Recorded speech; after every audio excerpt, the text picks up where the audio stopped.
If you've been around on this channel for quite a while, you probably have a vague recollection of deep dives. Something that might be a fever dream to you these days, but was actually a regular occurrence back when I first started rebooting this channel. The fact of the matter was, I enjoyed doing deep dives quite a bit, but found them to be quite the time constraint, and unfortunately, I had to give them up for a while.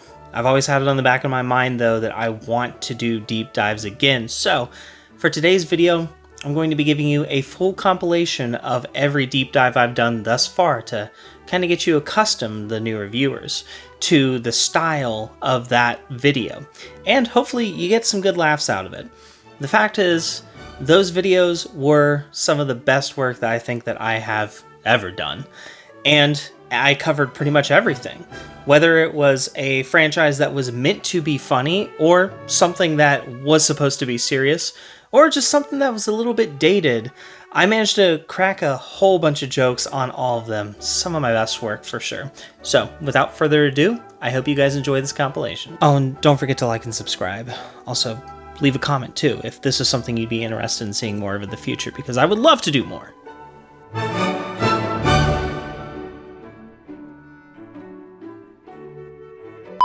2006's The Wicker Man is a remake of an earlier movie with the same name. That being said, this one's got something going for it that the earlier one didn't, and it's something that you can't deny makes it objectively better. It stars Nicolas Cage.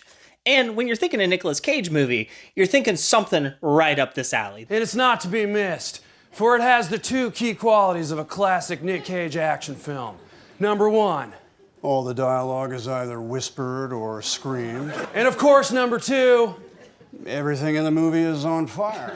This movie, it did not disappoint. And I don't know if that's a good thing or if it's a bad thing. You tell you what, we're just going to get into it. Right off the bat, we're introduced to Nicolas Cage's character, who I've already forgotten the name of. We're just going to call him Nick, or Nick Cage, throughout the entire thing, because I don't really care. He's a no-nonsense cop, and all he's doing out there is writing tickets on abandoned cars, eating salads, and saving dolls for little girls that might need a little bit of an attitude adjustment. That escalated quickly. Oh goodness, Ron Burgundy is right. We're not even 5 minutes into the movie, including the opening credits, and this thing's already gone off the rails harder than that semi went off the road. Oh my gosh. Now Nick takes this incident pretty hard. All right, you know, the loss of a little girl who, albeit had a bad attitude, but still totally didn't deserve to die, and this poor mother as well in the car. Man, it really hits him hard. So he decides to take some time off, but there's just some unanswered questions. Things get a little weirder too when he gets a letter from someone I'm assuming is an ex-lover of sorts. She now has a kid. Hooray, good for her, but you notice this? And I need your help. I should explain. Yeah, maybe I'm a little crazy here, but that girl looks an awful lot like the one that just went kaboom and then disappeared into thin air, so maybe some foreshadowing of sorts? On top of getting a random phone call with seemingly no one on the other end. Hello? Hello? Things are just getting a little more odd for old Nick Cage. How will he respond to this? Wow.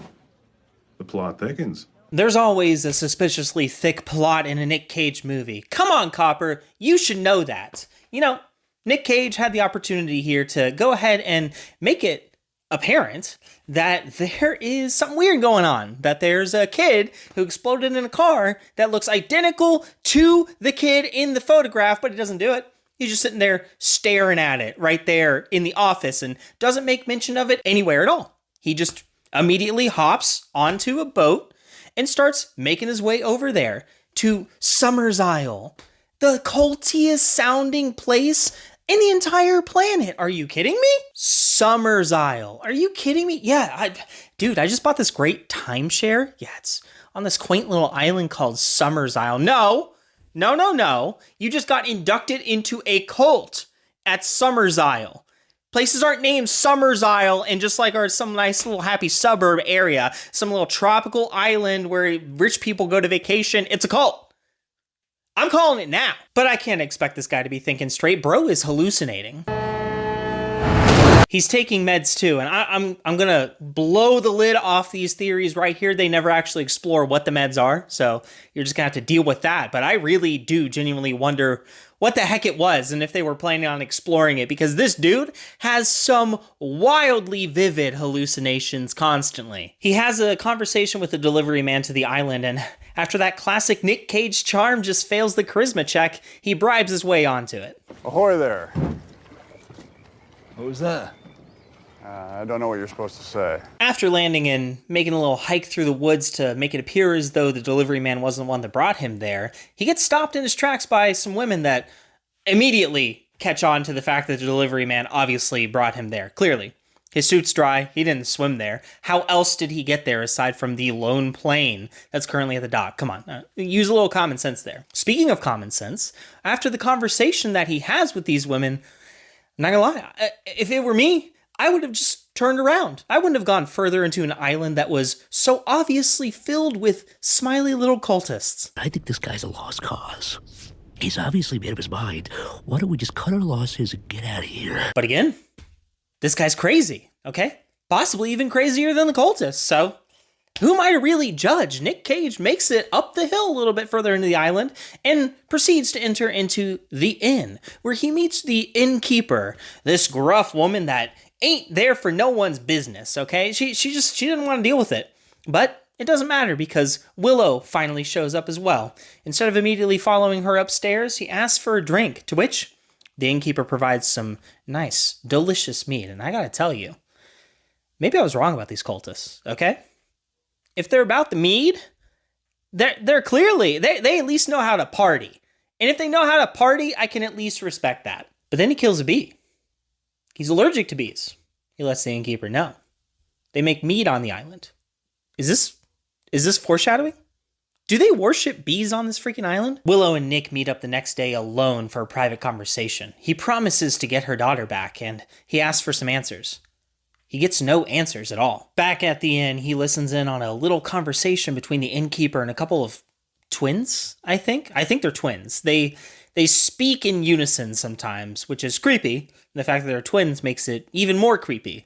He goes to bed that night and has a nice, vivid nightmare. Not only does he have hallucinations, but he also has nice, vivid nightmares, which kind of hinted at the fact that maybe the car that blew up at the beginning of the movie was actually empty the entire time. But that begs the question, the girl that he imagined was in the car then, if he was hallucinating, truly, still looks like the girl in the photo.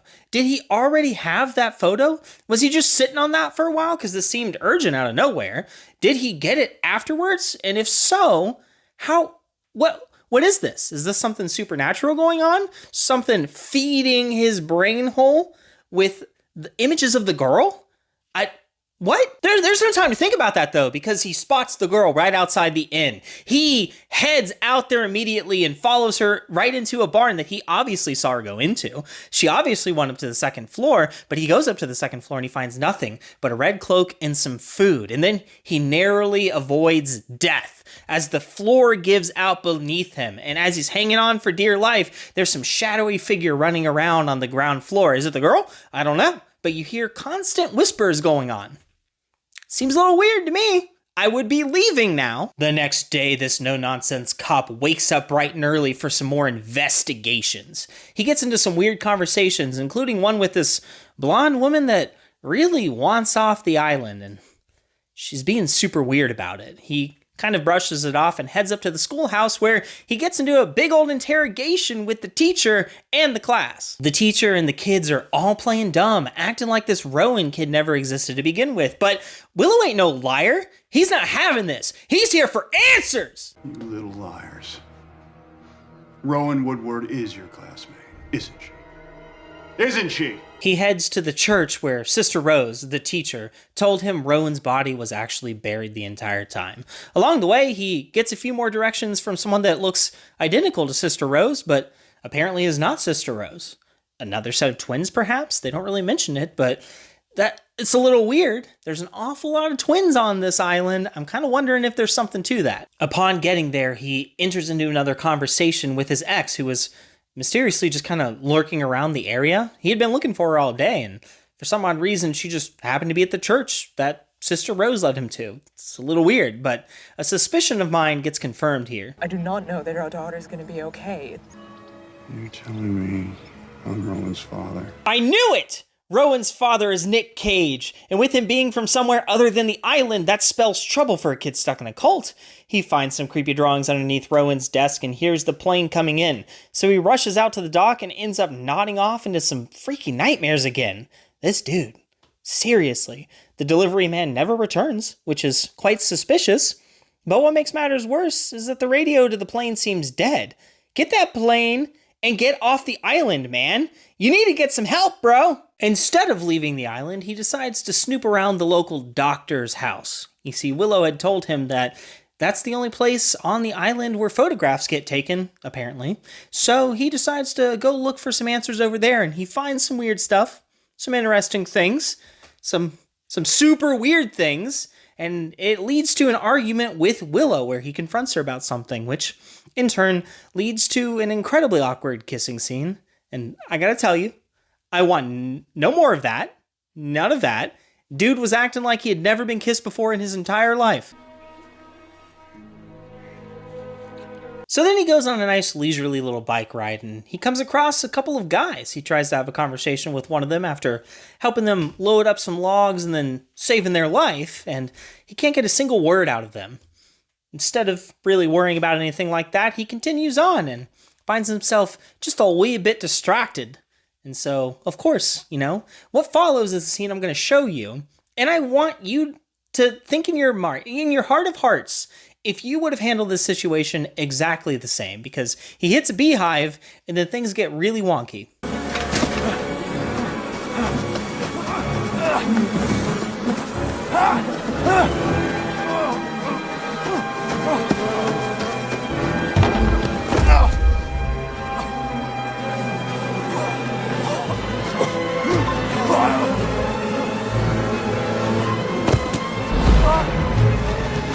Now, in that situation, would you have just thrown down the bike and ran straight through the entire beehive-filled field?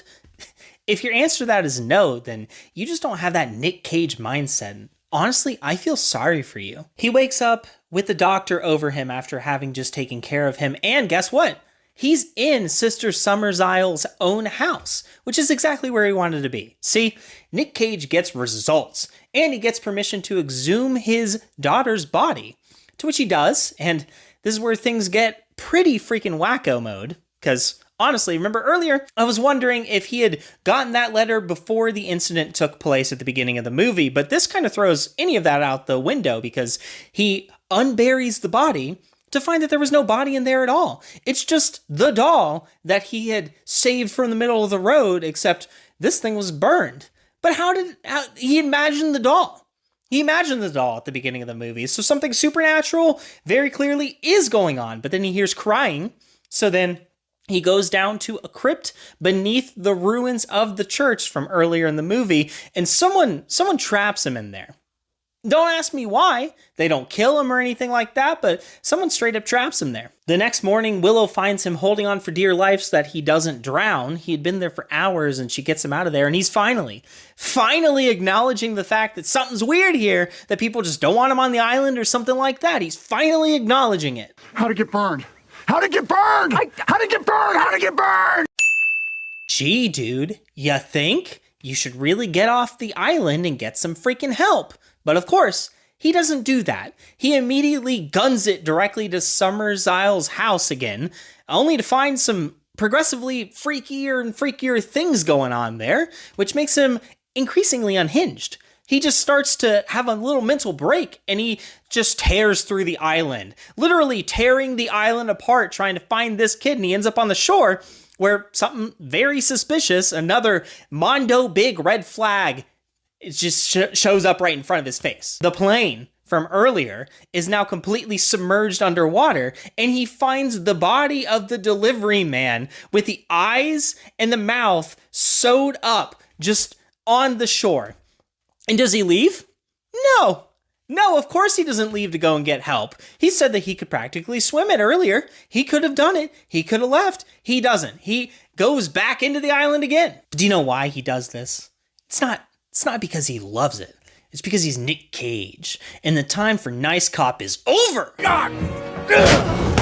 Hiding in a bear costume, he puts himself directly into the group of people heading to the sacrifice. Why even try and find Rowan when they'll just lead him right to it? And that's exactly what they do. He gets to Rowan in time to save her. He unties her from the little post that she's going to be burned alive in, and they escape into the woods, losing the tail along the way and getting just the ever so slightest bit of cell service. He finally yells for help to someone, and then Rowan just goes and runs on ahead. You know, like little kids do, you know, they're not the smartest of them all, or maybe they are, because she runs into a field ahead of him and he sprints right after her, only to find that she's running directly to Sister Summersisle. And she asks, "Did I do good?" or something like that. And Nick Cage is just standing there in the field, confused as all get out. And buddy, I would tell you, right now, you've been played. You've very clearly been played, homie, all right? Call M. Night Shyamalan and tell him that the twist of the century was not actually done by him, because that's exactly what happened. He had been played. He's the sacrifice, everyone. Stay back!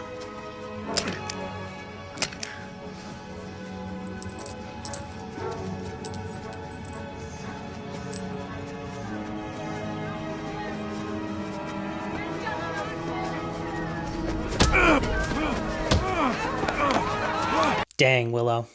That's cold-blooded. Nick Cage gets easily overpowered. No amount of roundhouse kicks to the face can possibly save him from this situation. He has no bullets. He's got nothing going for him. They break his legs and they start to hoist him up. Just a sight to behold. Something that people from Burning Man could only dream of achieving, okay? This thing is enormous. And through rope, they just go ahead and get him up there, and he's stuck right at the top of the Wicker Man. To which Rowan does the honors and lights on fire, and there we go. Sorry, Nick. And to make matters worse, too, bees were up there. That sucks. Dude's allergic to bees. You guys really need to be a little more considerate of stuff like that.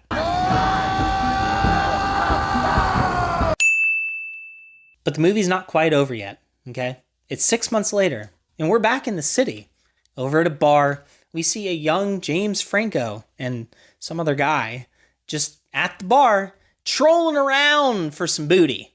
And two attractive women happen to walk in. Are they just regular women? No. Nope. It's freaking Willow and that one blonde girl that wanted off the island, apparently. Allegedly wanted off the island. Well, she finally got her wish of getting off the island so that she could shack up with a guy and continue the tradition, because I'm sorry, Nick, your sacrifice just wasn't enough. And that, my friends, is the Wicker Man. I did this thing as a poll, all right? That I had 3 options over in the YouTube community section. And so the overwhelming majority of people wanted the Wicker Man. So every single one of you that voted for it, you better be right here at the end of the movie so that I can just berate you for what you've done to me. Making me watch this movie? What the heck? I mean, it's a Nick Cage movie. I didn't expect anything less. I got the Nick Cage experience. I'm kind of satisfied with that and a little bit terrified as well. But guys, I could have had over the top, you know, a nice wholesome movie about a deadbeat Sylvester Stallone trucker dad that just wants to become the arm wrestling champion of the world, which I might still do that down the road, but that's beside the point. Instead, I got this. You all wanted this. This was such a majority. 80% of you wanted the Wicker Man. Why? Do you hate me? Is that what this is? I'm just kidding. It was a fun watch. If you like Nick Cage, you'd probably like this movie. If not, I don't know. The twists were kind of obvious. I kind of saw a lot of them coming a mile away. That being said, still enjoyable. Still a fun little watch. But again, it's because of Nick Cage. It's Nick Cage, you know? He's got that charm to him. Not one that can pass charisma checks, but one that's just so fun to watch him fail at. You know what? I think I'm just going to go back to picking my own deep dives. Okay? I'm going to leave you all out of this until you get your act together and can just be nice to me and pick something that isn't some form of torture in one way or another to watch. Wait, what? What am I looking at? What is that? Charlie, that's not Earth, right? Dude, that's completely flat. That's 100% flat, That's dude. what I mean. That's what. The other day, I found myself doom scrolling through TikTok, a trend that I find to be doing pretty regularly these days because half of what shows up on my For You page, I simply don't understand. I don't get these trends that are going on anymore, despite how good the algorithm is. It's still just a bit beyond me. But then I came across something, just a magnificent individual, this clip from a show that I had never heard of, and a person that I relate to just a little more every single day as time marches on. The name of this character, you may ask? Well, it's Charlie, and it's from the show Smiling Friends. Have you heard of it? No? Well, a lot of people actually haven't, and because of that, it's been in such a state of limbo that we weren't even sure we were going to get a season 2. And I've been anticipating it this entire time without even knowing it because, I kid you not, like a week ago, I didn't know that this show even existed. This is the kind of show that you think of when you think Adult Swim show. When you're up late at night watching a show that is just absolute mindless comedy, just something that honestly makes you feel just the slightest bit dumber for watching it, you really think this show, you really think, hey, this would belong on Adult Swim. Created by Michael Cusack and Zach Hadel, gosh, I hope I pronounced that name correctly, whose roots go all the way back to Newgrounds, you know that they belong right on Adult Swim. But do you not believe me? You still doubt me after all the effort that I've put into these videos? You still think that I would steer you wrong? No. I tell the truth. And you know what? Fine. Let's go through these episodes together. But you asked for this, buddy. This is your fault. Welcome to the opening of the episode where it says Smiling Friends and some colorful themes. And then after that, you get to see the break area where most of the employees are at. Actually, I'm convinced it's all the employees because I got through the entire first episode and saw absolutely no one else except for the boss, who we'll get to in a little bit. Pim initially had me faked out thinking that they're going to be the one that I relate to a lot because they're trying to show Charlie this episode of something, dancing. I don't know what's going on there, but they really want Charlie to be paying attention. Charlie looks away for a little bit to talk to Alan, who is so weird. Hey, Alan, what are you doing back there, man? I think we might have a mouse in the office. My precious piece of cheese has gone missing. Alan's a weird guy. I don't think... think Dwight Schrute, but toned up to 15 and not physically capable of protecting himself. After that, a big alarm blares because they're called to the office. It's time for them to get on the case. Time to make some people smile because that's their job. But hey, they're interrupting something, which is a little weird to me because they were called to the office. How are they interrupting anything? They were asked to be there. So you got a job? Yeah, but you sort of caught me in the middle of something here. You guys don't have a problem watching someone eat, do you? Not really, no. Go ahead, man. Go ahead. Yeah. All right. So I got a call from a mom today. And that thing happens to be a feeding? Like an actual breastfeeding? How? That right there is so Adult Swim. When you think Adult Swim, you think some weird guy breastfeeding some little miniature person who's not a regular baby. That's not a regular baby, and the way he's talking to him, it's a little weird. No biting. Okay? You want me to bite you? Did you need anything else? It didn't have to be that weird, but you made it that weird. This is where I came to my senses. Pim is a bit much. Pim is the personification of excitement. They really want to get it hammered into you right off the bat that Pim is always so excited about helping people. I love helping kids. I love kids, Charlie. I love kids. Pim, I would really not be screaming that at the top of your lungs. He's such a happy person, and Charlie's just offsetting it a little bit. They're a good dynamic, you know? Charlie's just sitting there being a realist, hey, okay, fine, calm down a little bit. They get into the house and they get to meet Desmond, who is, he's having a bad day. Oh my God. Whoa. Oh my God. Whoa. Hello. Pim, being just the go-getter that he is, decides that he's not going to give up, though. He wants Desmond to smile. And he gets Desmond to promise that if he does find some joy in life again, he won't, do the thing that he was going to do. But Charlie pulls him to the side, being the realist that he is, and says, hey, dude, like, you sure we're qualified for this? And that really does beg the question, are they qualified for this? We're really thrown into this world, and I know, I'm overthinking a little bit, but what are their qualifications? Are they equipped to handle this situation right here? Well, regardless, they decide to go for it, and they start taking him on what is hopefully going to be the best day ever. But then we go back to the office, and we see some weird situations going on. Alan counting down individual paper clips, trying to see if any of them are taken, and his cheese is finally taken. I will get you. Nobody takes Alan's precious piece of cheese and gets away with it.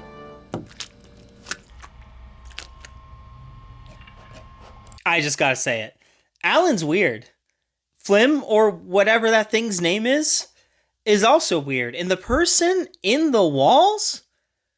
So weird. The boss is weird. Pim isn't necessarily weird, but is just too much. Charlie, again, is just the only normal one. And why he bothers to be employed in a place like this is just astounding to me. He sticks out like a sore thumb. It's not making any sense, but that is very Adult Swim. Speaking of the job, though, Pim went ahead and took Desmond over to his own house for dinner. That way, he could learn the value of family. So I wanted to show him one of the best things life has to offer, quality family times. A few moments later. Get in here and sit at the dinner table! Your son's home! Oh, would you shut the f up, woman? I was down in the bloody mines for 14 hours today! You tell me to shut up! Wow, Pim, this is really going well. It doesn't go over too well. Pim keeps trying, though, going after attempt after attempt, and by the end of it, they even end up at a theme park, and Desmond does smile for a little bit, but then he kind of flips the script on Pim. Nice things can't last forever. That's exactly it. Are the best parts of life really just finding momentary distractions to keep yourself busy so you don't think about the harsh realities of life for a second? I can ride roller coasters, meet new friends, and spend time with my family all day long. It doesn't change the fact that the sun is just gonna explode. And all this was for nothing. Meanwhile, back at the office, Alan's not doing so hot. I just wanted my cheese. So we've got failure across the board. Alan failed to secure his cheese, and now he's being literally crucified for it. And Desmond, well, he didn't get that permanent happiness that he wants. So he's got to go back to the office to fill out some paperwork before he, does what he intends to do. But everything comes to a front. Two waves come crashing in as Desmond comes across this little purple person who attempts to charge at him with a paperclip, and he's not having any of it. If anyone's going to kill him, it's going to be him. So he takes that gun, points it right at the purple one, and takes him out. And then he finds joy in life. Turns out that's all he ever wanted to do was kill. And if it's not him, it's just going to have to be something else. So he starts his own little pest control company and finds joy in life. So Pim did it. Somehow, Pim made it happen. And all it costed was his own actual sanity. No. And that's episode 1. Almost. No. Jesus Christ, what is that? Episode 2 opens up with a documentary-style bit that lets us know about the 47-season-long series known as Mr. Frog, which came to an abrupt end when he ate a TMZ employee. Well, didn't directly eat him. He was fine, so maybe everyone was just overreacting a little bit. Or at least, that's the way Charlie sees it, and, it's a contrast of how he seemed to act in episode 1, and someone else that's acting the complete opposite of the way that we would expect them to is Pim, who's just not really in favor of helping this guy. Does that mean that he really is a lost cause? Let's find out. Our side plot line for this episode is all about Glep, who I called Flim a little bit ago, and I really don't know where I got that messed up at. But Glep manages to land the job to replace Mr. Frog and start a new era of Mr. Frog starring Glep. Do that again. right, I had to be sure. That seals the deal. Congratulations, you're the new Mr. Frog. But guys, we're not going to be talking about Glep a lot in this episode because they get to Mr. Frog's mansion, and I kid you not, we can't be taking our eyes off this guy. Mr. Frog's a little weird. Seriously, do not take your eyes off that guy. Glep's at rehearsal trying out his new role as Mr. Frog, and the creator, director, whatever he is, I don't know, he seems to be the CEO as well as the director at the exact same time. It's a little confusing, but the guy's got a little too much power, and he's becoming more and more overbearing, making sure that Glep tones it down to the point that he is just outright boring. It's very obvious that no one's gonna like this show. And it's all thanks to this CEO guy. And Mr. Frog's not doing himself any favors. He's not getting any luck when it comes to restoring his name and reclaiming the title of Mr. Frog for his own show. So they do the most logical thing that they can think of doing. They throw him onto Fallon. Mr. Frog, thank you so much for being here. Thank you. Hello, it's good to be here. Hello. 12 seconds later. All those filthy...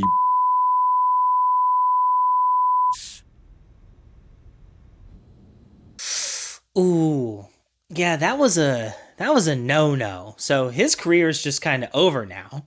And upon finally realizing that, he comes to his senses and decides it's time for him to make his proper apologies, to set things right, and hopefully, restore balance to the Mr. Frog universe.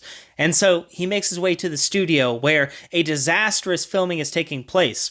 The new Mr. Frog series starring Glep is not going so well, and it is because the CEO is an idiot, of course. The crowd is booing Glep, the poor little guy. He's just doing as he's directed. It's not his call to make, and Mr. Frog bursts into the scene, the CEO stepping in his way and tell him, "Nobody wants to hear your words. We're all done with you, and there's a contract here to prove it." So Mr. Frog does the only thing that he knows how to do. Here's the contract to prove it!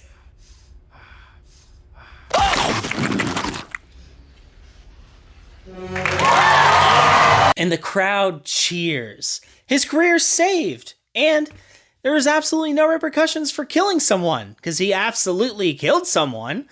And I'm just saying, if I were living in that world, I probably wouldn't encourage him to do things like that. Because I kid you not, he is going to go on a murderous rampage.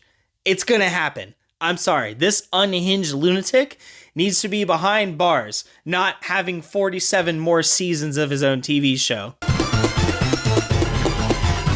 Pim's having a little bit of eye troubles, but there he goes again, making me think that I can relate to him a little bit by avoiding an eye exam by about 7 months. I mean, this is clearly a problem. The guy's mixing up worms with peanuts, so his eyesight can't be that great, but there's no time to worry about that because Mr. Boss comes in answering a stressful phone call, turns around and lets them know, "Hey, I've got another job for you," and they jump right on it. Pim is eager to help, anything that means that he doesn't have to get his eyes looked at. Meet Shrimp, a poor lonely guy that just got dumped by his girlfriend. This guy right here, he doesn't have really any redeeming qualities. He is a poor, secluded nerd obsessed with what I'm assuming is one of that universe's MMO games. He doesn't even have any sunlight pouring into his room. Frankly, he's me in a solid 85% of all alternate realities. But Shrimp isn't a quitter. We'll help you find a new girl. But I do not want a new girl. I just want Shrimpina back. Yeah, Charlie, he can win her back. I just think he needs to tell her how he feels.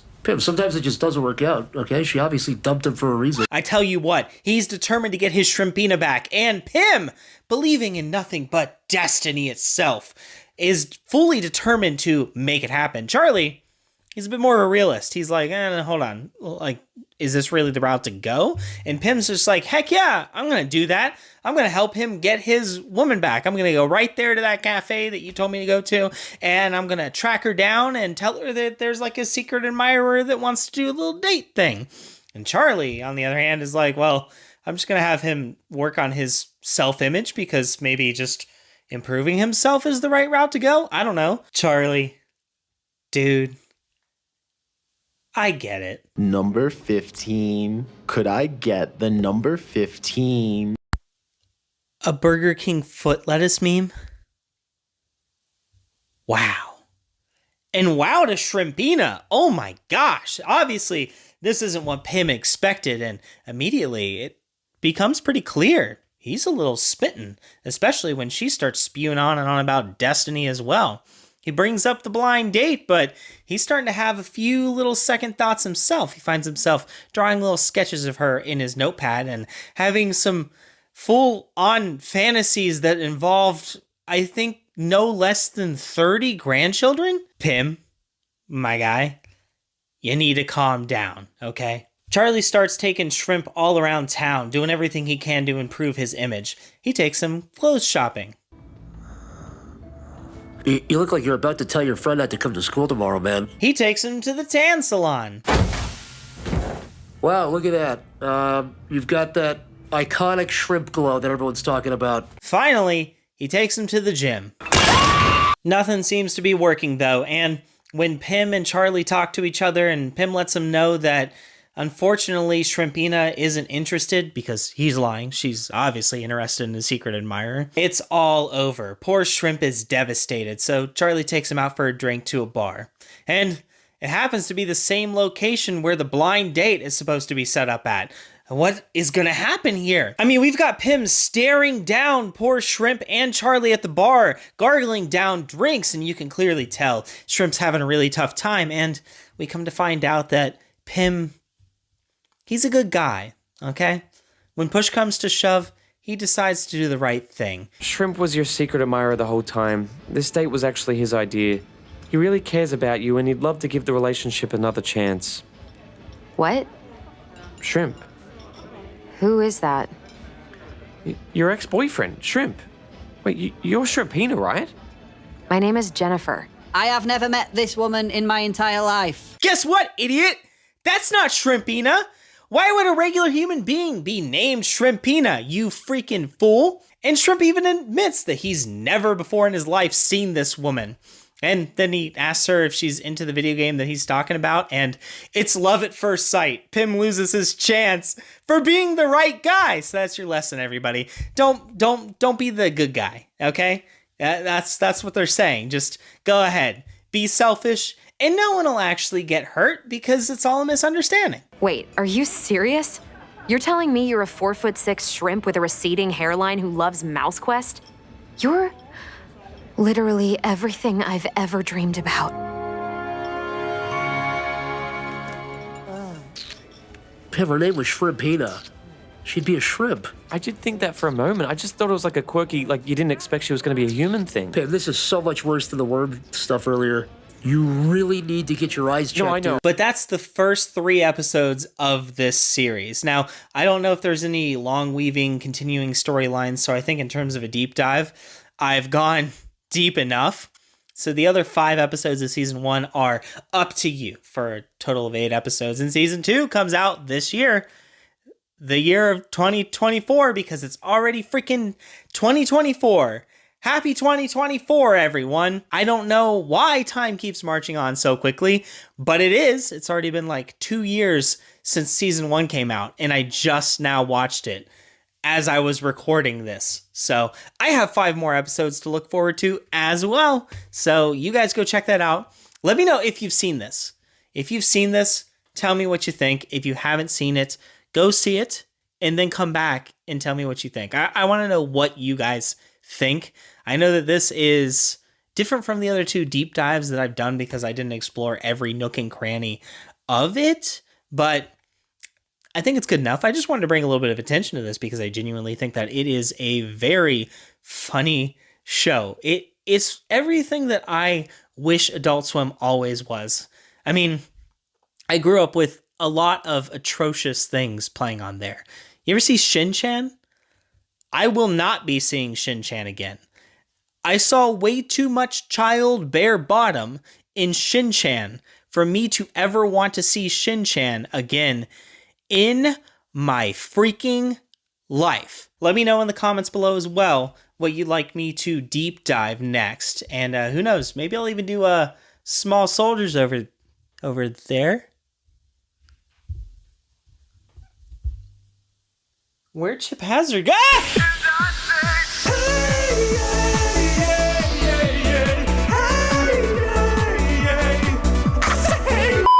He-Man and the Masters of the Universe, a franchise that's existed for decades and recently has seen quite the resurgence. You've even got Kevin Smith on board voice acting for a current Netflix series. Netflix especially is trying their hands on it, but back in the 1980s, it was all the rage for a little while until it started to wane. I mean, this was a heck of an era of animated shows. You had G.I. Joe, Transformers, Thundercats, just to name a few, and the list went on and on. This was, frankly, a renaissance of its own when it came to animated shows, and they really wanted to get He-Man off the ground. The original one ran for 2 seasons and then was replaced by She-Ra, which ended up running for about 90 episodes and 2 seasons of its own, but ultimately getting canceled. Now, cartoons being adapted into live-action movies and shows isn't really that new these days, but back then, they usually waited a little while before they tried to wring a little extra money out of the property. Transformers waited a few decades, as did G.I. Joe, but there was one that didn't even make it out of the 1980s before it received a live-action movie of its own. And with that, I bring you 1987's Masters of the Universe.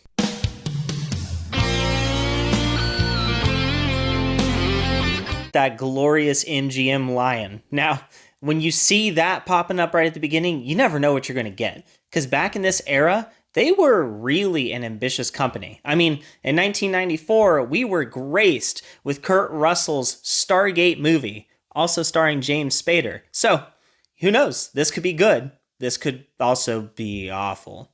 We're greeted to a glorious PowerPoint-style opening credits bit, where they say the associated companies involved with making this movie. Then, we get a beautiful shot of Castle Grayskull, which, by the way, I would just let the bad guys have. I'm not gonna lie. I know that this is generally how it looks, and not being the most knowledgeable of the He-Man franchise, I was actually unaware that the good guys kind of reside here. It's a little odd to me. It's a skull, and now it's a castle. I don't know. Maybe let Skeletor have the dang thing. And then we're greeted to just such a 1980s credits intro bit. It needed synth music. It didn't have that. It had some other kind of music, but it really grasped the fact that this is the 1980s, and you're getting a live-action adaptation of a franchise that has been waning for years. After the credits finish rolling, we are given a very much Star Wars-esque march. Now, the Imperial March is not actually strictly its own thing. It's actually based on a classical style song from the early 1900s. I swear I'm going to pronounce this wrong, but Gustav Holst was the composer, and he created the song that he dubbed Mars, the Bringer of War.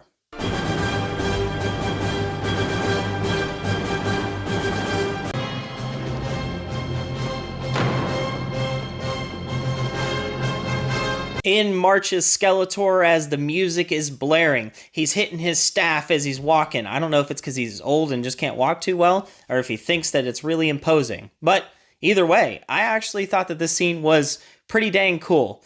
And then Skeletor turns around and, oh my gosh! People of Eternia! This thing had a $22 million budget. Now, adjusted for inflation, that's probably about $60 million today. It's not the greatest in the world, but man, I really feel like they could have just done something else here. Anyways, Skeletor, he declares himself the ruler of Eternia, despite the fact that He-Man's still running around. In fact, the sorceress even lets him know, but he doesn't care. He tells Evelyn, yeah, her name is Evelyn, and it actually is spelled evil-Lyn.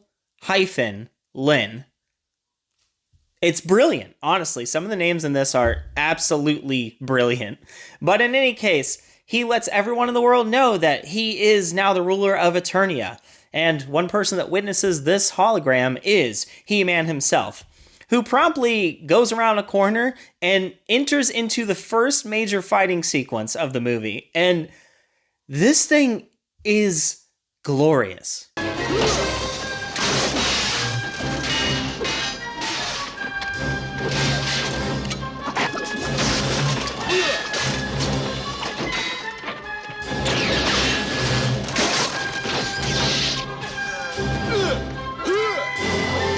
It's spectacular, honestly. Who needs good choreography when you could just zoom in so far that one scene is quite literally just Dolph Lundgren's chest? Very nice. By the way, Dolph Lundgren? That's a great casting choice. And actually, it kind of makes me wonder if this is an explanation as to why the movie came out a couple years later than it should have.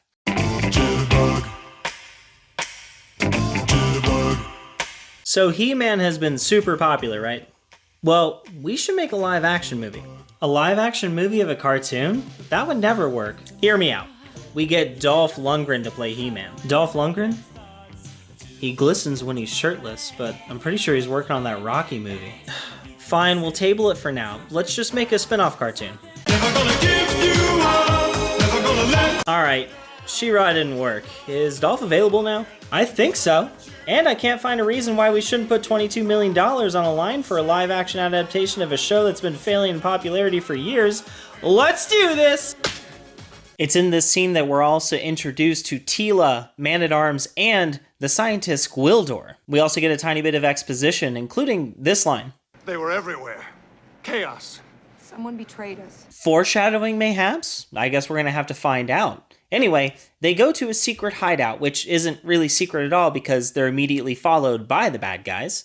They manage to get through it and end up directly underneath Castle Grayskull, which, by the way, a little convenient that they just can get there. They go into the throne room, which is very obviously a trap. They even state that it's a trap. So, being logical and sound warriors that are experienced and adept at battle, they stick together huddled in one single group, one big target, rather than spreading themselves out even remotely. What happens next will shock you. They get surrounded because it was a trap. What? Masters of the Universe? More like idiots of the universe. Am I right, guys? Oh, that was bad. I make that joke at least 2 more times in this video. Oh no. They totally would have been screwed if not for the fact that Gwildor, the locksmith, happened to have another key with him, which I guess opens up portals. A bit of knowledge that's brought to us by Evelyn, who lets Skeletor know that a second key is there. Skeletor demands that they just be killed immediately, and it doesn't really work out. Not only do they get out, but they manage to escape with the key. But instead of just having the key in their hand, it's grappled through the portal. Coming through the portal, the key is gone. Where is the key? But they don't have time to worry about it because a massive source of energy is fast approaching. Alien life form. Big. Let me blast. Wait. It might be intelligent life. By the sorceress, it's ugly.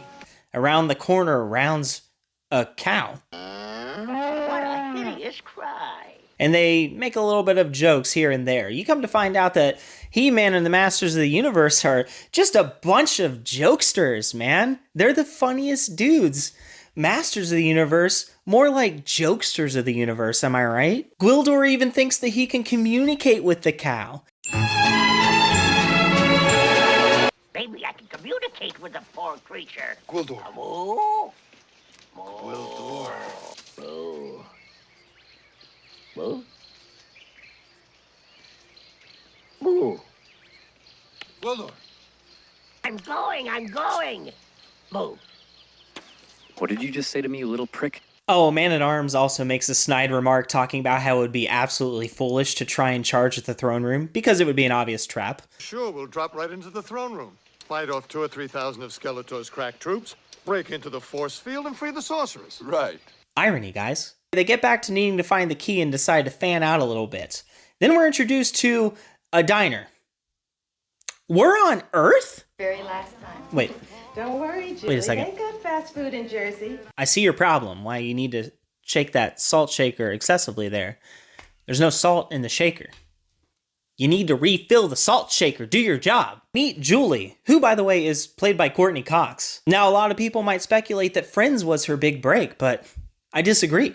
It's Masters of the Universe. Hands down. Next, we get to see a couple people making out in the car, but we're not the only ones witnessing this. The gang's all here except for He-Man, and they're having a good old time watching people make out. We must find the key. We're not going to save Eternia if we die of starvation. We I was doing that before you were even born. Not the natives, Father. They're in the bushes. And things get a little weird when Gwildor starts smacking his lips.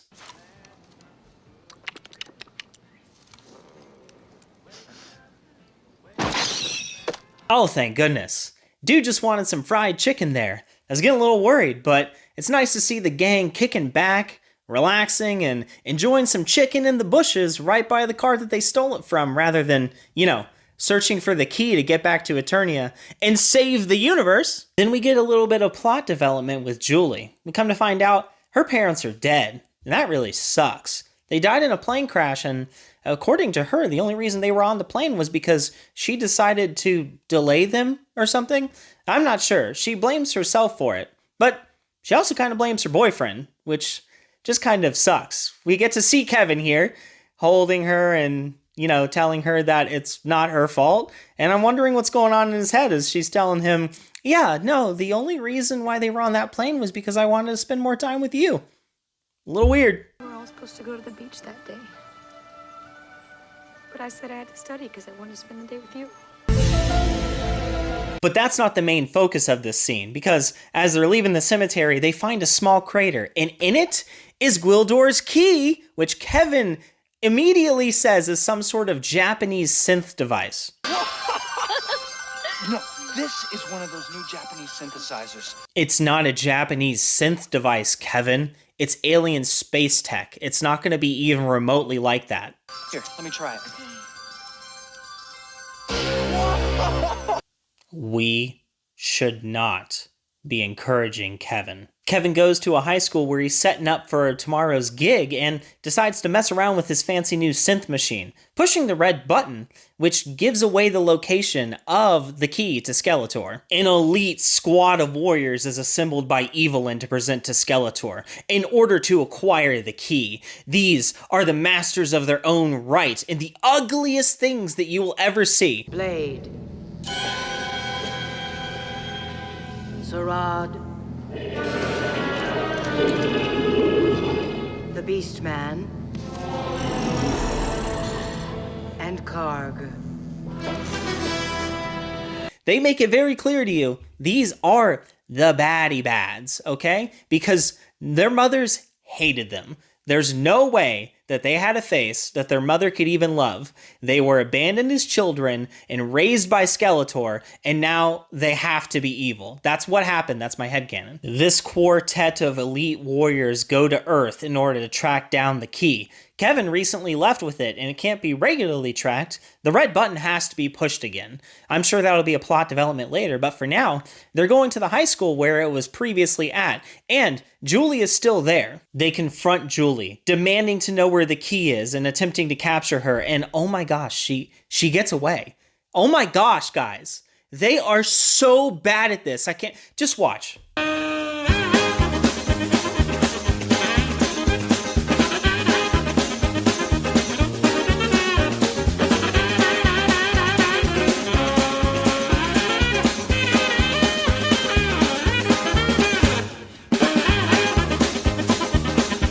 But that's not all. He-Man is also just so bad at this. Oh my gosh. They all get away. All four of them get away. He-Man chucked a sword at one of their faces and like missed it by an inch. I feel like he did it on purpose just to block her. Why didn't he just kill it? Well, he's fine with killing people. He's killed plenty of people in this movie. Our only hope of defeating Skeletor is to find the cosmic key. Now those creatures were after you for a reason, Julie. Have you seen it?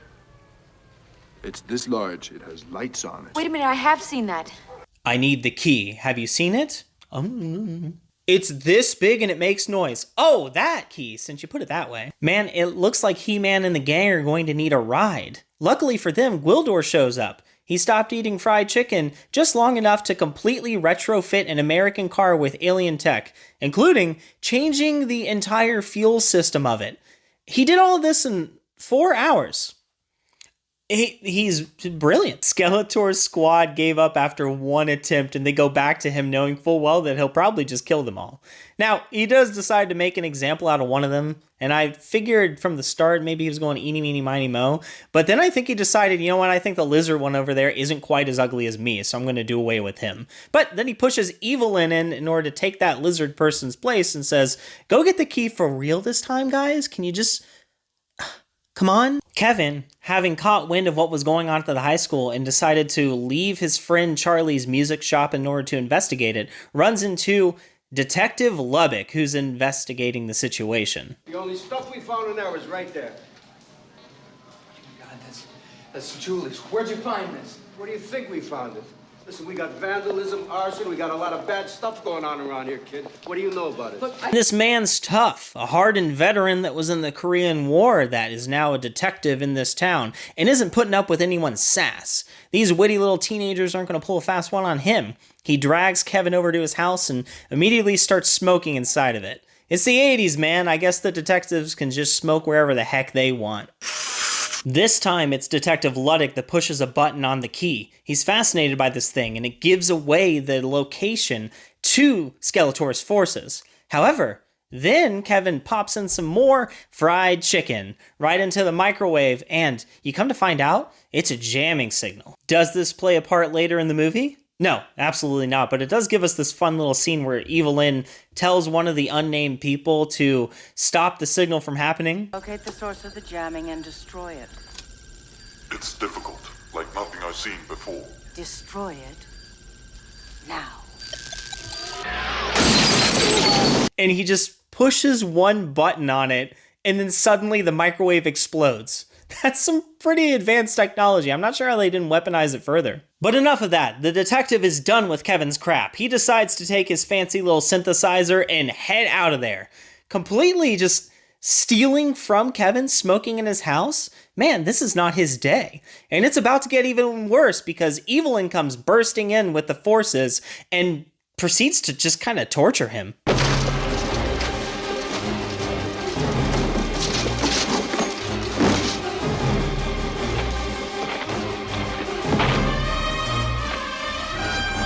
Oh, they even wreck his house too. Like they put the collar on him and he instantly just has to tell the truth on everything. But they just ransacked the whole place anyway, giving it the full SWAT treatment. Come on. Evelyn and the others roll out, but He-Man is fast on the trail with their new whip. They show up to Kevin's house just in time to save him from that collar. He immediately jumps to his feet and is understandably scared. He picks up a chair to try and defend himself, and it's shot out of his hand by Man-at-Arms. The dude just terrifies him, and then a good old comic relief Gwildor just rolls up. He's completely changed his wardrobe with stuff in Kevin's house, and he's looking fly. Look! Native clothing. Lots of it, all over the place. If we dress like this, no one will recognize us. What the hell is that? Man, they really are just the jokesters of the universe, right?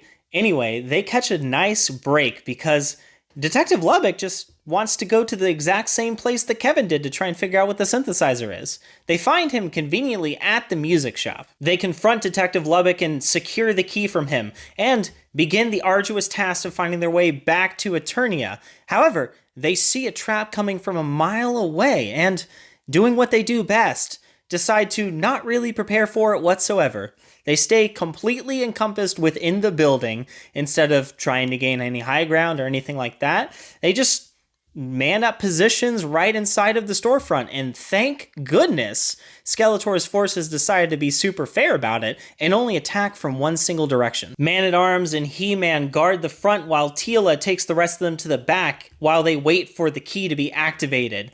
The detective is not very happy, but it doesn't matter. He's disarmed. Things start to get increasingly intense up front, and the detective brings up a good point that Teela needs to get up there and help. She gives the gun to Kevin and tells him not to let the detective take it back, and then she heads up front.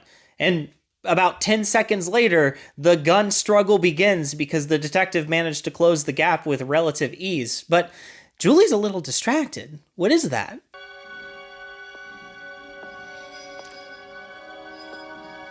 Julie? Julie, what are you doing? Julie, that's not your mom. All right, Quildo, you need anything? Give me that thing! Hey! Hey, Julie, your boyfriend's in a gun struggle with a disgruntled detective that clearly hates him. Watch that gun! Come on, you're gonna get hurt! Julie, you're leaving the building? Are you kidding me, Julie? Gwildor secures the gun from both of them and fires off a random shot, letting them know that he's the one that's armed with it now, and tells them that they're being foolish. He's trying to get that portal activated. Why are they bickering amongst each other? Julie comes back in and secures the key for her mom because her mommy wants it, and that makes all the sense in the world to her. Thank you, my darling.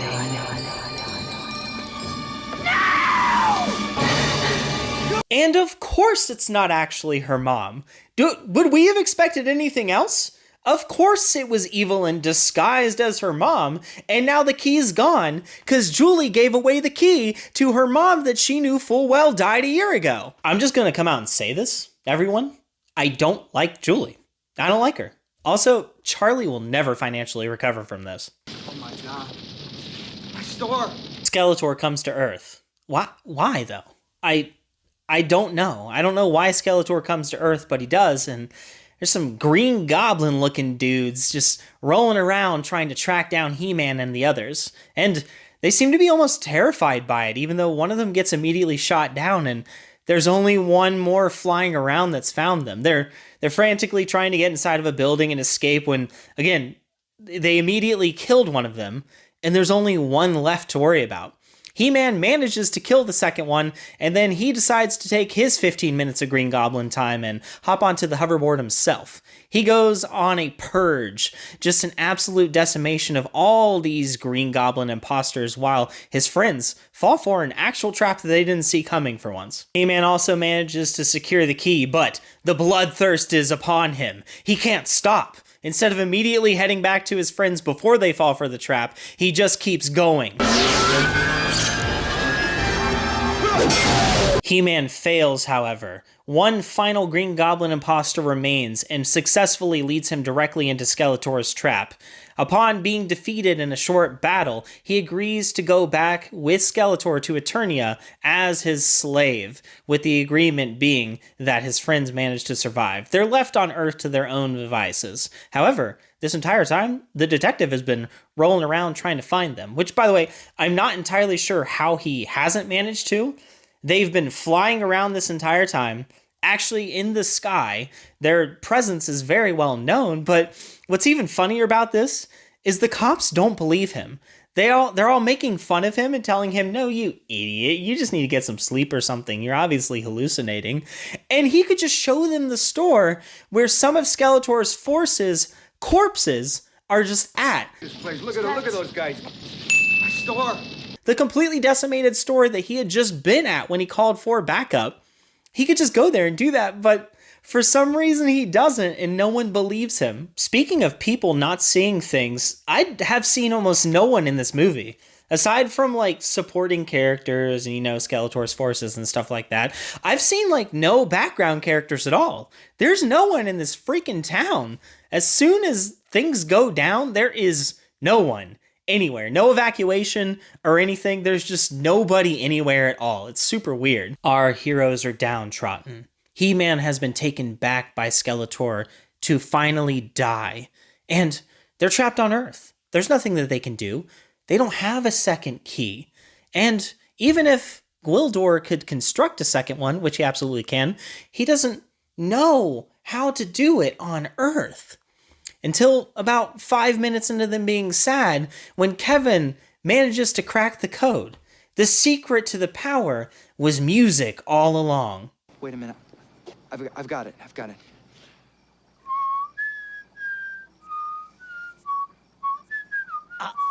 it? Gwildor starts constructing the new key and lets them know that he'll have it done in one Preton.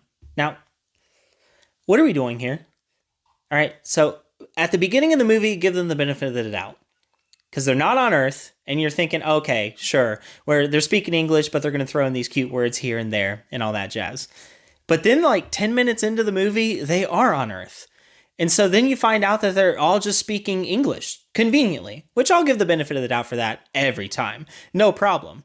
But don't throw in, these little bits here where you're just like, oh, okay, except instead of saying minute, I'm going to say Preton. Maybe we're going to just do that. Swap those words around a little bit. Because then you're kind of like making it seem like they're on a completely different planet and somehow their language just ended up being English, except when they say things that are related to time, it's just not. It's gibberish. At Castle Grayskull, Skeletor gives a triumphant speech as the eye opens up and he receives the power of Grayskull. And he gets a new wardrobe change as well. I'm not going to lie. Shoddy looks fire. I mean, there's a lot of gold on that sucker, and anything that covers up more of his face is something I'm absolutely down with. With the glorious power of music, they construct a new key, one that can take them to Eternia and stop the execution of He-Man. However, the detective is onto them. Detective Lubbock finds them and charges at them by himself, while all the other cops sit back, and he wants all of the glory for himself. So he gets whisked away in the teleportation and ends up in the throne room in Eternia's Castle Grayskull. Detective Lubbock activates the infinite ammo glitch on his pump-action shotgun and the fight really begins, and it's intense. Everything's going on back and forth, people shooting at each other, everything's going nuts. Somehow, He-Man doesn't immediately die in the crossfire because the god-powered Skeletor didn't think to just immediately kill him on the spot. You promised not to hurt them. I lied. I feel like I heard that before. You agreed to stay away. Lied. He manages to regain his sword, and a 1v1 me bro battle begins. You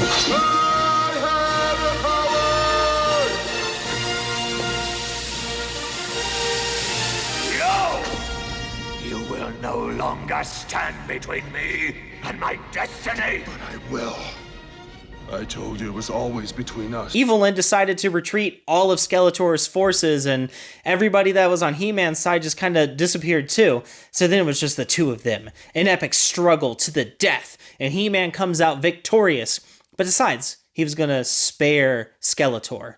But to no avail! Skeletor busts out a completely secret and hidden sword and manages to disarm He-Man briefly. But he loses the high ground very quickly and ends up expelled down a rather large and seemingly endless shaft that is just randomly in the castle. Where have I seen that before? With the forces of evil in retreat, the good guys have won. The sorceress is restored to her throne in all of her full glory, and they decide to give a nice little send-off to everybody going back to Earth. But Detective Lubbock's not doing that. After all the cops were being mean to him, not believing him, he decided to get a nice little girlfriend over in Eternia and just stick around there. Now, that only leaves two people that are going back to Earth, Kevin and Julie. They give Julie a heartfelt goodbye, practically tears in all their eyes. Everybody speaks to her, one at a time. And why? I ask you, what did Julie do? Kevin's the hero of this story. The only words that anyone says to Kevin are, "Now you keep an eye on her, right?" That's it. That's all he gets. It's like when Chewbacca doesn't get that medal at the end of Star Wars Episode 4. They just did him dirty for no reason. Kevin's the hero of this story. He discovered the power of music. Julie gave the key to Evelyn. It just makes no sense. But anyway, as they're about to leave, Gwildor lets them know, hey, I can also let you time travel too. Because the key can make you time travel. That's been a thing this whole time. And why didn't Skeletor just time travel with his key? Why didn't He-Man and them time travel with their... What is going on? That little bit just thrown in the end. It just doesn't feel right. Like, I don't get it. I don't get why they threw that in at the very end. It makes absolutely no sense. And of course it leads to a paradox. What else would it do, possibly? They're in the one universe, and they just traveled back in time because, of course, she wanted to save her parents. And that's exactly what she does. She goes back in time, saves her parents, which in turn just completely undoes the events that led her to going back in time. But I guess it's all fine. In any case, like any normal person, she's in her PJs and decides to just sprint out of the house and start her day. She runs into Kevin, and that's the end of the movie. Or so you think, because there's a post-credit scene. I'll be back. No, you won't. This movie spectacularly failed. It had a $22 million budget and ended up pulling in $17.3 million. Now that's the movie. And I'm kind of sad because I actually would have liked to see a second one. Don't get me wrong, I'm pretty sure they didn't have any plans to actually answer any of the little plot holes or unanswered questions that they threw into this one. Like when Tilo was so positive that someone betrayed them, but that was never explored again. And then the microwave being able to jam the signal that lets them track the key. No, never answer that one again. That's fine. We don't need to answer any of that. I would have just liked to see another 80s live action adaptation. There's something special about them. Okay? They're not great by any means, but they're just different from the live action adaptations that we get today. Because now they're everywhere. But back then, that was bold. It was bold. Oh, fact. Bears eat beets. Oh. Bears beets Battlestar Galactica. Bears do not... What is going on? All right, class. Today we're going to be learning about Cylons. What can you all tell me about Cylons? Oh, you right there, Billy. What can you tell me about Cylons? Yeah, the Cylons are like super cool robots, but not like fun cool, like scary cool, because they want to kill all of us, and they got they're super smart, and they I don't know why they want to, but they just want to kill all of us. Yeah, you got almost everything correct, but you're missing one little detail. It's actually a really important detail. It's like the driving thing about Cylons. Little Billy, they're randy. What? Yeah, they're super randy. Just all the time. It's like the main thing. They always want to get it on. I don't almost understand. More than they want to kill everyone in humanity. Really? First they want to boink them, then they want to kill them all. Can you believe that, Billy? That's exactly what they want to do. They're That's robots. exactly all they want to do, it seems like. Billy, why are you crying? This is on the test, Billy. You better remember it. Billy, it's on the test. Battlestar Galactica is a 2004 science fiction series where mankind has 12 colonies until the Cylons attack and just try to wipe out humanity. Does it hold up though? 19 years later? We're going to find out bit by bit because I've actually never seen it. I've intended to, fully, but why I waited 19 years, I couldn't tell you, but it gives me an excuse to deep dive it years after it's ended.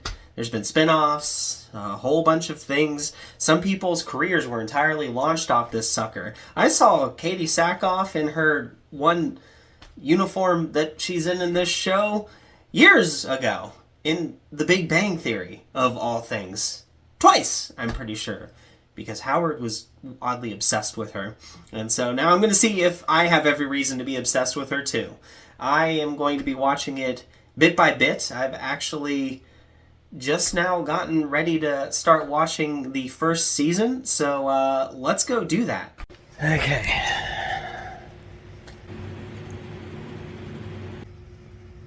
HDMI 1, right? Previously on Battlestar Galactica. Previously? This is season 1.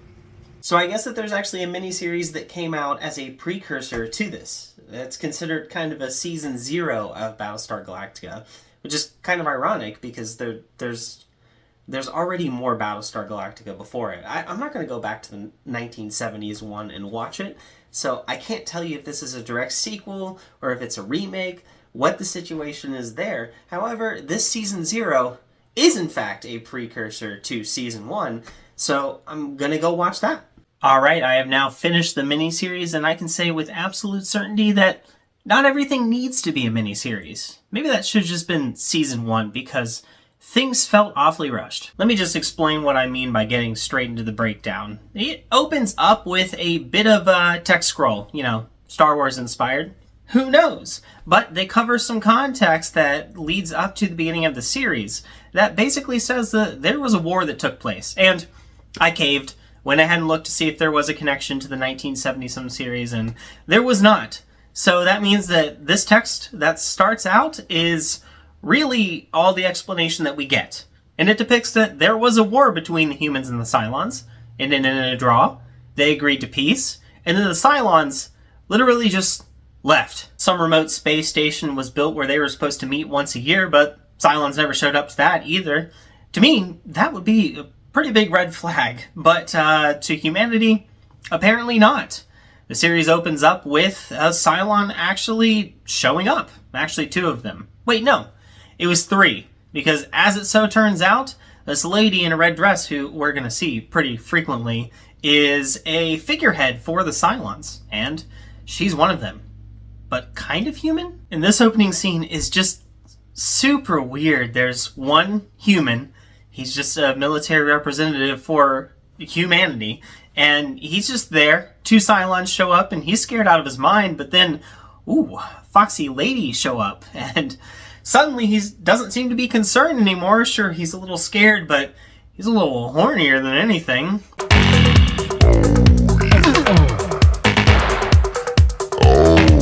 Bro, this is weird, right? Quiet and try to watch. You know, they say the way to a man's heart is through his stomach, but Cylons cracked the code. It's through the Anyway, this is the way that Cylons declare war. They blow up the station, which is in a remote location that no one knows about. Which is also kind of odd, because they haven't really done their master plan that they're about to do yet, so if somehow humanity had figured out that it happened, then I feel like the Cylons wouldn't have really gotten away with it. But hey, we gotta establish the hot Cylon lady in this scene, because how else would you know what her personality is in this upcoming scene where hot lady has sex with another human? Meet Gaius, a dude that's apparently as randy as he is intelligent. A lot of his technology has been implemented into humanity's defense systems. From nukes to the ships themselves, it's all there. So you can kind of guess where this is going. We move on to the Battlestar known as Galactica. Whoa, name dropping the show this early. Good stuff. We see some walks through the corridors where Katie Sackhoff's character is introduced, jogging around. No wonder why people take a liking.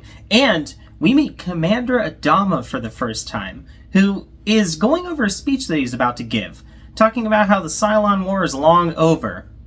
Is that foreshadowing? Not really, because we already know what's happened. We know that base already blew up, but he doesn't know that yet, until about 20 seconds later. The one from Fleet Headquarters there, sir. Courier officers over with you coming back from Armistice Station. They've asked for a full status report on all FTL-capable ships, just in case they need somebody to jump out there today, see if his ship has any mechanical problems. I think we're a little bit busy today, wouldn't you say so, Lieutenant? Good job, bud. Real upstanding stuff. Now, this is one thing that I kind of have to criticize. I don't know why they put this scene in at all, because Adama is kind of built up to be a very competent commander. In fact, he was very wary of Cylons to the point that he refused to have newer technology put into the Galactica. But at the same time, the one person that's supposed to actually go and make the annual meeting with the Cylons that, again, the Cylons never show up to, by the way, red flag, has not checked in, and he just doesn't feel like checking it out because they're busy. We're a little bit busy today. By the way, Katie Sackhoff's character is call sign Starbuck. That's fracking awesome. Yeah, fracking. They use fracking a lot to get away from not being able to use the word Anyway, more character introductions take place. There's a card game going on where you get to meet characters like Boomer and Halo and some others, and apparently the XO too, who, what? Has a drinking problem? Who would have seen that coming?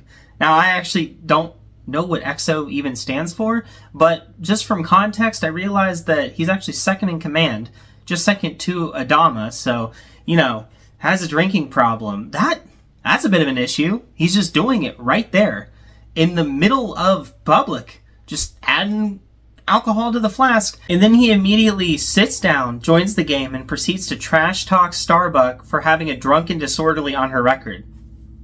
Are you kidding me? You're a literal alcoholic. What? Starbuck. Where'd you get that nickname anyway? Is that before you were thrown in the brink as a cadet for drunken disorderly, or after? 12 seconds later. Woo!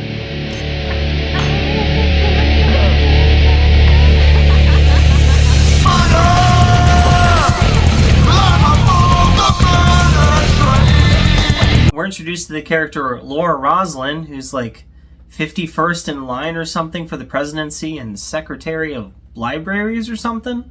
Anyway, she gets diagnosed with cancer. That sucks. We get to see characters like Adama's estranged son with the call sign Apollo show up. He's apparently going to be leading things, and he gets to do it in his dad's old ship, which he is just not the slightest bit enthusiastic of. I don't see how it's possible, but no one seems to be aware of the fact that he does not like his dad. Like, at all. It's blatantly obvious to us, and he doesn't try to hide it whatsoever, but to everyone else in this universe, it just seems to fly right over their head. No pun intended. We go back to Caprica, where we see the Cylon woman who just finished snapping some babies' necks casually and got home just in time to find Gaius cheating on her. So that's some fun stuff. But she's not even mad. She just goes ahead and spills the beans and lets him know, hey, don't worry, I have no reason to be mad. I've actually been sleeping with you to go ahead and get all the access codes to your defense systems. Yeah, we're gonna nuke this colony and other ones too, so that sucks for you. But, you know, I don't want you to die, so you better duck. This is where things are just happening way too fast, because we're now 45 minutes into the runtime of the first part. It's kind of formatted like a movie, but at the same time, it's not. And because of that, the pacing is just all over the place. Humanity's defenses just kind of drop like they're nothing. 4 of the colonies are nuked into oblivion almost immediately, and almost all of the ships that are available for humans are just decimated by the Cylons because they're getting hacked into. All thanks to Gaius. Everyone above Rosalind's head gets killed off almost immediately, leaving her as the president of humanity. And for Adama, he becomes the top dog too, because literally everyone above the rank of commander also gets killed. An advanced fleet is sent out in order to try and track down some of the Cylons, and they immediately get decimated too. Every single drone that was on Galactica that was newer gets demolished because they get completely hacked into and can't defend themselves. Boomer and Hilo manage to get away from it, sticking back instead of getting into the fight, and make their way to Caprica, where Hilo stays behind in order to save Gaius's life. Really? Gaius of all people? Come on. Oh, brother, this guy stinks! The Galactica gets into a conflict of its own, where a lot of its own crew members get killed thanks to the decision of the XO, who is sobered up just in time in order to make the tough call. This, however, does tick off the crew chief Tyrol, but Adama's having none of it. He lets him know, you know what, I would have done it too. In fact, I would have killed 10 times as many of your crew members. Just kidding. But he does tell him he would have made the same call too, which he could very well have done. He told the XO to do it, and then he just kind of left. And so I don't get why he didn't just make the call to begin with. I mean, the XO is very much not liked because, again, he's publicly just a raging alcoholic. He should not be in the position until he gets over this. But the important thing is they find out a couple things. Their older technology can't be hacked into because Gaius had nothing to do with it. Not that they know that he's to blame at the moment. But also, Starbuck's one hell of a pilot. Oh man, Katie Sackhoff's cool. Now we're left in a curious situation. There are 2 people that are at the top of the rank of their respective field. One who was in charge of libraries or something, who is now the president of everyone, and the other who was just ranked commander, who is now holding the authority of the entire military.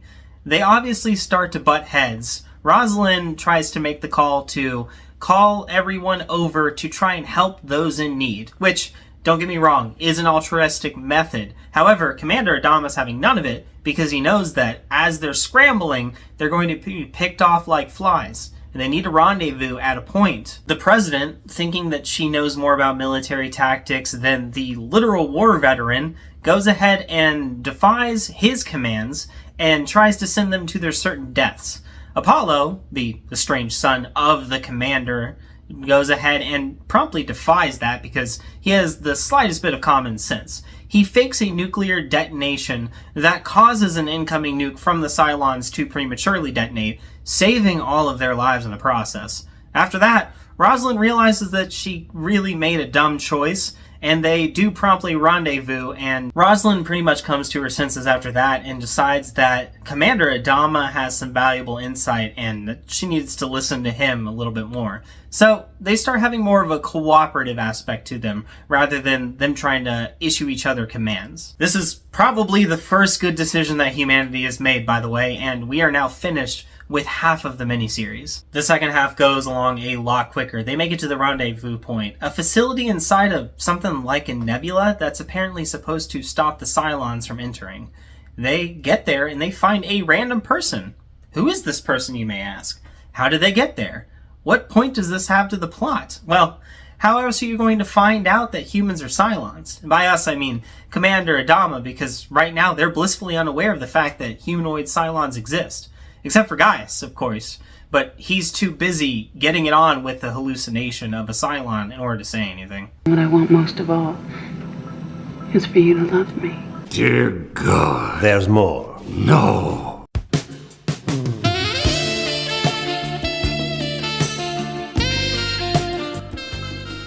Yeah, that's right. Gaius is quite literally having hallucinations while he's sitting 3 feet away from the president and just basically trying to have sex with her, kind of. It's very up in the air. It kind of comes off as him hallucinating, but really, it's not. It seems like he's actually communicating with her, and she's saying some wonky stuff. She's talking about how it's all like God's plan and stuff about babies and all that, which she needs to get her mind off babies, okay? She doesn't do well around babies, everyone. We've all learned that. Anyway, the guy that was in the facility all by himself, he's a little sicky-wicky, and he accidentally gets him and Adama trapped, and they have to find some alternate way out by themselves. Absolutely no backup. He's getting a little sicker, and, you know, it's kind of obvious something's not great because he's saying it's allergies, but it's not allergies, man. Adama's smelling that crap a mile away. And somehow, even though they've never encountered human Cylons, he just immediately calls it out. He's just like, brother, I know you're one of them there Cylon folk, and I'm gonna kill you. And then they get into a fight, and the old dude can really bring it. He's evidently kept himself in shape, because he beats the ever-living crap out of that dude.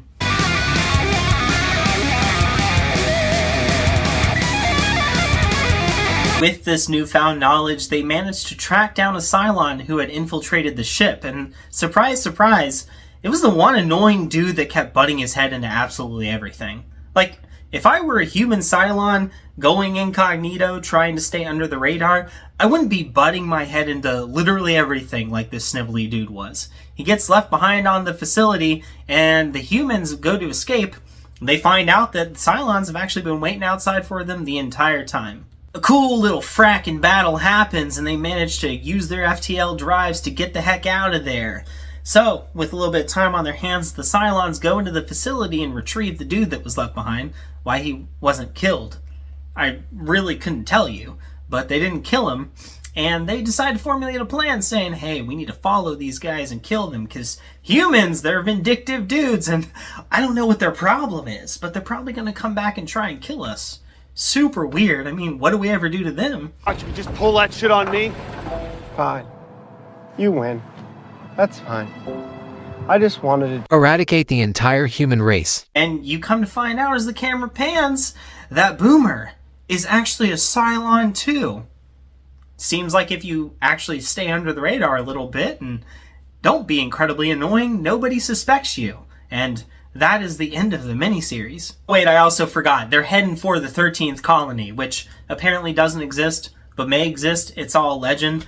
Commander Adama gives like a little pep talk and tells them, I know the location of the 13th fleet, and we're going there. And he's immediately called out on it in closed doors and admits, no, there's no actual 13th fleet. We're just kind of winging this. But there's one big problem with that. They specify, like they really go into detail about it, that 4 colonies have been nuked. And there's 12 of them. What about the other 8? There's 8. There's 8 of them, guys. 8 colonies that apparently have not been nuked yet. Are they fine? You have FTL drives, you can get to places pretty quickly, I think. They're not so far out, right? They don't explain it. And that's the problem. With the miniseries, it's about 3 hours in runtime, 2 short feature-length film-esque things, but they're not formatted like that whatsoever. And they just don't explain a lot. Oh, one more last minute thing too. I just gotta say, thank goodness all those Cylon human operative things that had integrated themselves so well into society that they were fighter pilots on the Battlestar Galactica itself. I gotta say, thank goodness they just decided to keep the whole decommission thing a secret. Because if they had waited literally one day, the Battlestar Galactica would have been decommissioned and not around to immediately jump into action. So, good on them for keeping it fair. I just don't get why they didn't just say all 12 of the colonies were nuked. Just seems a little weird to me. Maybe I'm nitpicking. Maybe the other 8 colonies are actually just fine and they're overreacting a little bit. I guess that's something we're going to have to figure out in Season 1, which we're going to cover in the next video. So leave a like and subscribe, guys, because I definitely enjoyed making this. And I will catch you all in the next one for sure. Next time on Battlestar Galactica. But every woman has her beauty, her feminine charms that are hers and hers alone. Doctor. Jizz in my pants. This really never happens, you can take my word.